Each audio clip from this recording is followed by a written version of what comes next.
வணக்கம் ஃப்ரெண்ட்ஸ், நம்ம all in all chit chat YouTube சேனலுக்கு உங்களை அன்போடு வரவேற்கிறேன். இந்த வீடியோவில் திருப்பரங்குன்றம் முருகன் கோயிலுக்கு சமீபத்தில் போயிருந்தப்போ நடந்த சம்பவம் பற்றி பேச போகிறோம். விடியற்காலை 3:30 மணிக்கெல்லாம் மதுரை பஸ் ஸ்டாண்டில் இறங்கி அங்கிருந்து குடும்பத்தோட குலதெய்வ கோயிலுக்கு போயிட்டு அப்புறம் திருப்பரங்குன்றத்துக்கு கிளம்பினோம். மதிய சாப்பாட்டை முடிச்சிட்டு மணியை பார்த்தா 2:15. கோயிலோ 4 மணிக்கு தான் திறப்பாங்கன்னு விசாரிச்சு தெரிஞ்சுக்கிட்டோம். எப்பவாச்சு தானே இப்படி வரும், சாமியை இருந்து பார்த்துட்டே போயிடலாம்னு கோயில் உள்ள போய் உட்காந்துட்டோம். காலையில இருந்து வெயில்ல அலைஞ்சதுக்கு கொஞ்சம் சாஞ்சி இலப்பாரிக்கிட்டு சுத்தி கடைங்களை வேடிக்கை பார்த்துக்கிட்டுன்னு எப்படியோ 4 மணி வரை நேரத்தை ஓட்டிட்டோம். சாமிக்கு பூஜை சாமான் வாங்கலாம்னு நானும் அப்பாவும் கோயில் வாசல்ல இருந்த கடைக்கு போனோம். அங்க அர்ச்சனை கூட போக பூமாலை ஒண்ணு கேட்டோம். கடைக்காரரோ 3 மாலைய நீட்டினாரு.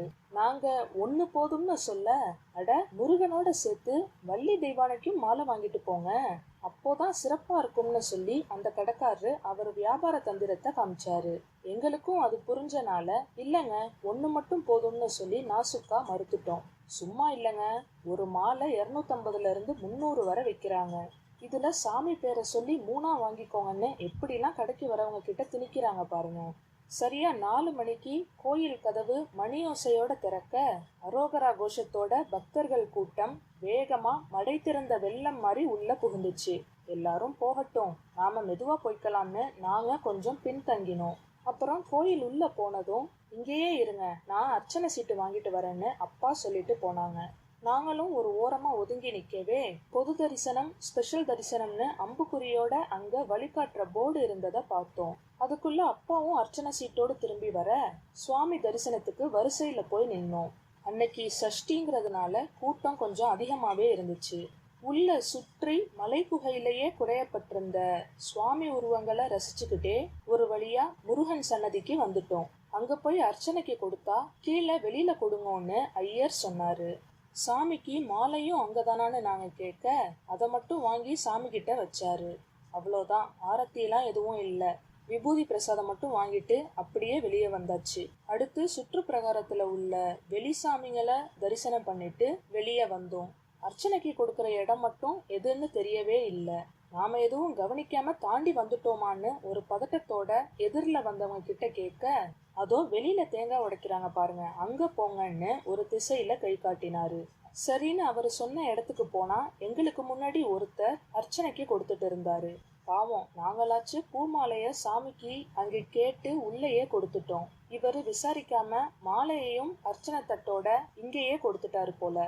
அதை வாங்கி ஒரு கம்பியில தொங்க போட்டுட்டு தேங்காய உடைச்சு கொடுத்துட்டு ஐயர் அவர்கிட்ட ஏதோ கேட்டுட்டு இருந்தாரு. அவரு சட்டப்பையில இருந்து ரூபாயை எடுத்து கொடுக்க ஐயர் அதை வாங்கிக்கிட்டாரு.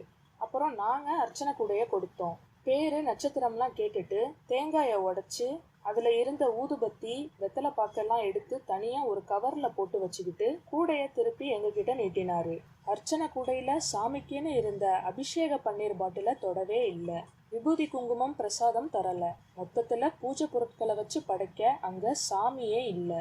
ஒரு இருட்டான மூலையில நின்னு அர்ச்சனைங்கிற பேர்ல செவரோரமா நின்னு தேங்காய மட்டும் உடைச்சு தந்துட்டு இருந்தாரு அந்த ஐயர். இது ஒன்றும் புதுசு இல்ல. நிறைய பிரபலமான கோயில்கள்ல கூட்ட நெரிசல் இருக்கப்போ இது மாதிரி சாமி கிட்ட இல்லாம தனியா வெளியே ஒரு இடத்துல அர்ச்சனை செய்வாங்க தான். ஆனா அங்க உற்சவர் மாதிரி சிறிய வடிவிலான சாமி இருப்பாங்க, அவங்க கிட்ட வச்சு அர்ச்சனை பண்ணி தருவாங்க. ஆனா இங்க அப்படி இல்லாம நம்ம கண்ணு முன்னாடியே நாம வாங்கி வந்து தர பூஜை பொருட்கள் உதாசீனம் செய்யப்படுறது ரொம்ப கஷ்டமா இருந்துச்சு. இதெல்லாம் விட கடைசியா ஒரு கூத்து ஒண்ணு நடந்துச்சே பாருங்க. ஏற்கனவே சாமி கும்பிட்ட திருப்தியே இல்லாம உள்ளுக்குள்ள நெருடலோட இருந்த எங்க கிட்ட அர்ச்சனை தட்டை கையில கொடுத்து தட்சணை கொடுங்கன்னு அந்த ஐயர் கேட்டாரு. போகுது போன்னு சில ரூபாயை எடுத்து நீட்டினா சாமிக்கு இன்னும் சேர்த்து கொடுங்கன்னு சொல்லி இவ்வளோ தாங்கன்னு ஒரு குறிப்பிட்ட தொகைய ஐயர் கேட்டாரு. எங்க பின்னாடி வரிசையில கூட்டம் சேரவும் நாங்க விலகி தள்ளி வந்துட்டோம். அப்பா மட்டும் நின்னு அவர் கேட்ட ரூபாய்க்கு சில்லறை இல்லாம பணம் கொடுத்துட்டு மீதி வாங்க நின்னுட்டு இருந்தாங்க. இப்படியே பின்னாடி வரவங்க கிட்ட அர்ச்சனை பண்ணி அவங்கள்ட்டையும் இதே மாதிரி காசு வாங்கிட்டு அவரு பாட்டுக்கு இருக்கவே அப்பா போய் மீதி ரூபாய அவர்கிட்ட கேட்டிருக்காங்க. அவ்வளோதான், இந்தாங்கோ, நீங்க தர இந்த காசுல நான் என்ன செய்ய போறேன், எல்லாத்தையும் வச்சுக்கோங்கன்னு அப்பா கொடுத்த மொத்த காசையும் திருப்பி கொடுத்துட்டாராம். அப்பா, இல்ல இல்ல, நீங்க எடுத்துக்கிட்டு மிச்சம் மட்டும் கொடுங்க போதும்னு சொல்ல, வேணாம் வேணாம், எடுத்துட்டு போங்கன்னு அந்த ஐயர் அப்பா கையில ரூபாய திணிச்சிருக்காரு. இதுக்கு மேல நாம என்னத்த பேச? நாம ஒன்னும் தப்பா கேட்கலையேன்னு அப்பாவும் அவர் கொடுத்ததை வாங்கிட்டு வந்துட்டாங்க. பாருங்க எப்படிலாம் நடந்துக்கிறாங்கன்னு. ஒரு தேங்காவை உடைச்சு கொடுக்கறதுக்கு இவ்வளோ அலக்களிப்பு. அவரு கேட்ட ரூபாயை விட அதிகமா கொடுத்து மிச்ச காசை கேட்டா அவ்வளோ கோபம் வருது. உங்க காசுல நான் என்ன பண்ண போறேன்னு அந்த ஐயர் கேட்டாரே, அப்புறம் எதுக்கு தானா தட்சணை கொடுங்கன்னு வாய் விட்டு கேட்கணும்? அதுலயும் நாமளா கொடுக்கறத வாங்கிக்காம இவ்வளோ கொடுங்கன்னு குறிப்பிட்டு வேற கேக்குறாரு. அப்போ காசு தான் எல்லாம்.